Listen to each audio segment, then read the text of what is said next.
Seriously இந்த shampoo எப்படின்னே தெரில, எனக்கு வந்து முடி ட்ரை ஆகலை. அதுக்கு பதிலாக ஸ்மூத்தனிங் பண்ணால் முடி எப்படி இருக்கும் அந்த மாதிரி இருந்துச்சு. எனக்கு டவுட் இருந்தது, இது எதனால் இவ்வளோ ஸ்ட்ராங்காக இருக்குது அப்படின்னு சொல்லிட்டு. பட் ஆனால் வந்து இந்த ஷாம்பு யூஸ் பண்ண அதாவது நம்ம ஸ்கேல்பில் தான் யூஸ் பண்ணுவோம். டேண்ட்ரஃப் எங்கே இருக்கோ அந்த ஸ்கேல்பில் தான் யூஸ் பண்ணுவோம். ஸோ அந்த ஸ்கேல்ப் மட்டும் பார்த்திங்கன்னா அவ்வளோ சாஃப்டாக ஸ்மூத்தாக இருக்கும். லென்த் ஆஃப் ஹேருக்கு வந்து நம்ம டேண்ட்ரஃப் ஷாம்பு யூஸ் பண்ணக்கூடாது, ஒன்லி ஸ்கேல்ப்புக்கு மட்டும்தான் யூஸ் பண்ணணும்.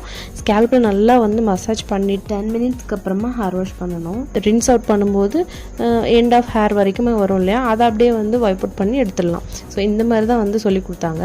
அதுவும் இல்லாமல் டேண்ட்ரஃப் ஷாம்பு அஃபிஷியலாக கரெக்டாக எப்படி யூஸ் பண்ணணும் அப்படின்னு பார்த்தீங்கன்னா, இப்போ நீங்கள் 1 ஸ்பூன் டேண்ட்ரஃப் ஷாம்பு எடுக்கிறீங்கன்னா அதில் வந்து 3 ஸ்பூன் அளவுக்கு தண்ணி எடுத்துக்கணும்.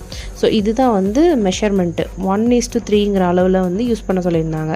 எனக்கு வந்து இப்போ கம்ப்ளீட்டாக டேண்ட்ரஃப் வந்து க்யூர் ஆகிடுச்சு. அதனால வந்து என்ன சொன்னாங்கன்னா, ஒயிட் ஷாம்பு வந்து யூஸ் பண்ணாதீங்க, அதை ஸ்டாப் பண்ணிவிடுங்கன்னு சொல்லிட்டாங்க. ஸோ அது ஆல்ரெடி எனக்கு காலி ஆகிடுச்சு. இப்போது இந்த ப்ளூ ஷாம்பு இருக்குது இல்லையா, அந்த ஷாம்புவோட ரிவ்யூ ஆல்ரெடி நான் வந்து நம்ம சேனலில் போட்டிருக்கேன். லிங்க் வேணால் கொடுக்குறேன், இல்லைன்னா ப்ளேலிஸ்ட்டில் செக் பண்ணி பாருங்கள், கண்டிப்பாக இருக்கும். ஸோ அந்த ஷாம்பு வந்துட்டு நீங்கள் அட்லீஸ்ட் 2 வீக்ஸ் ஒன்ஸ் இதை வந்து யூஸ் பண்ணுங்கள், இதுக்கப்புறமும் வராமல் இருக்கும் அப்படின்னு சொல்லி சொன்னாங்க.